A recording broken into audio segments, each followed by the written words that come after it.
আসসালামু আলাইকুম। কি অবস্থা? আপনারা কেমন আছেন? আমরা আলহামদুলিল্লাহ ভালো আছি। প্রতিদিনের মতো আজকেও নুসাইফাকে বাবুল্যান্ডে নিয়ে আসলাম। ও বাবুল্যান্ডে খেলতেছে, নতুন একটা ফ্রেন্ড পাইছে, তার সাথেই খেলতেছে খুব মজা করে। আমারও দেখতে ভালো লাগে, কিন্তু একটা জিনিসই খারাপ লাগে, সেটা হলো যে শুধু জ্যাম করে, অন্য কোনো খেলা খেলতে চায় না। এখন থেরাপিস্টের দিক থেকে এটা ঠিক আছে জ্যাম করাটা, কিন্তু আরেক দিক থেকে একটা জিনিসই বারবার করাটা এটা একটা সমস্যা। কিন্তু আসলে কি করব, কারণ বাবুল্যান্ডের কিছু নিয়ম আছে যেগুলো আমাদের মানা লাগে, কারণ ওখানে মায়েদের ফ্যামিলিদের অ্যালাউ না ওই রাইডসগুলোতে উঠে বাচ্চাকে সাবধান করা। কিন্তু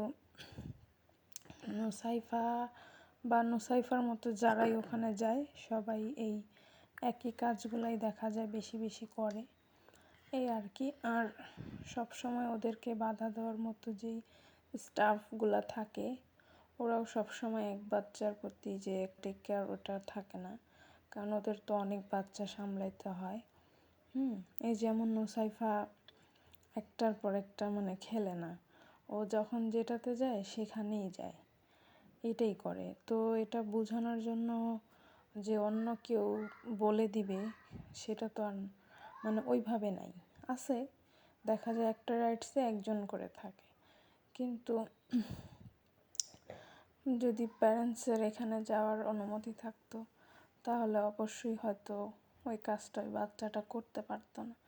যেমন আমার বাচ্চা অন্য বাচ্চাদের সাথে মিশতে পারে না, খেলতে পারে না, তাহলে এখন কেউ একাই খেলবে না। যদি বাবুল্যান্ডার এমন কোনো জায়গা বা এইসব বাচ্চাদের জন্য যদি এমন কিছু করতো যেখানে বাচ্চার মায়েরা বাচ্চারা দুজনেই সময় কাটাতে পারবে, খেলতে পারবে, কারণ যেহেতু এরা একটু স্পেশাল, অন্যদের সাথে মিশতে চায় না। হ্যাঁ, আমি এটাকেও খাচ্ছি না, এটাও ভালো, অন্য বাচ্চাদের সাথে মেশার একটা সুবিধা আছে। তারপরে আপনার এক এক ব্রাঞ্চে এক এক রকম সুবিধা আছে, এটাও ভালো। কিন্তু আমার কাছে মনে হইলো যে আরেকটু ভালো হতো যদি বিশেষ করে স্পেশাল যারা, তাদেরকে যদি এই রাইডসগুলোতে অ্যালাউ করা হতো তাহলে আরও বেশি ভালো হতো। তাহলে এই বাচ্চাটা হয়তো বারবার এক কাজ করতে পারতো না, অবশ্যই ঘুরতে পারতো আর কি। যেমন ওই যে এখন এখানেই বেশি ঘুরবে অনেক সময়। এখন আমি তো আর ওকে ধরতে পারি না, কারণ ওকে তো ধরা সম্ভব না। এই যে এই রাইডটা উঠতে পারে না, এইভাবেই ঘুরায় ওই যে দেখেন আবার দৌড় মারছে, সে জ্যাম করতেই যাইতেছে। তো এইটা আর কি একটু অসুবিধা, আর সুবিধা অনেক ভালো। যেমন এটা আজকে কেউ ছিল না, ওরা দুইজনই, তো ও খেলতেছে, ও নুসাইফার সাথে খেলতেছে। আমি আবার ওর নাম জিজ্ঞাসা করলাম।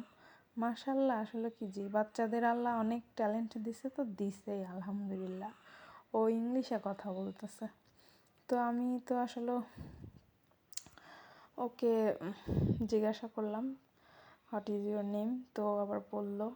ভাল লাগলো যে এতটুক বাচ্চা, হয়তো 5-6 বছর, সুন্দর ইংলিশে কথা বলতেছে, খুবই ভালো। দোয়া করি আরও ভালো হোক। আসলে কি, আমাদের বাচ্চারা যারা এরকম আছে, আমরা কখনোই চাই না অন্য আরেকটা বাচ্চাও এরকম হোক। আমরা চাই ওই বাচ্চাগুলো অন্তত বাবা মায়ের সময় দেওয়া, বাবা মার কোনো ভুল ত্রুটি না থাকা, ওই বাচ্চাগুলো ভালো থাক। এইভাবেই বাচ্চাদেরকে আসলে খেলতে দেওয়াটা উচিত, যেটা আমাদের আরও ছোটোবেলা করার দরকার ছিল, কিন্তু আমরা তো করতে পারি নাই তখন। আর সত্যি বলতে আমাদের মতো মধ্যবিত্ত পরিবারের মানুষ খুব কমই জানে বাবুল্যান্ডের কথা। অবশ্যই এটা বেশি বেশি প্রচার করা উচিত। আর সবখানে সব জেলাতেই যদি এটার ব্রাঞ্চ ওপেনিং করা যায় তাহলে আরও ভালো, কারণ এতে জেলা উপজেলার যে শিশুগুলো এরকম তাদের জন্য খুবই ভালো হবে। এটা থেরাপির মতো, আর বাচ্চাদের মন ভালো হয় এখানে খেলতে গেলে। এই আর কি, আমার নুসাইফার এখানে গেলে মন ভালো হয়ে যায়। যাক, আলহামদুলিল্লাহ, দোয়া করবেন।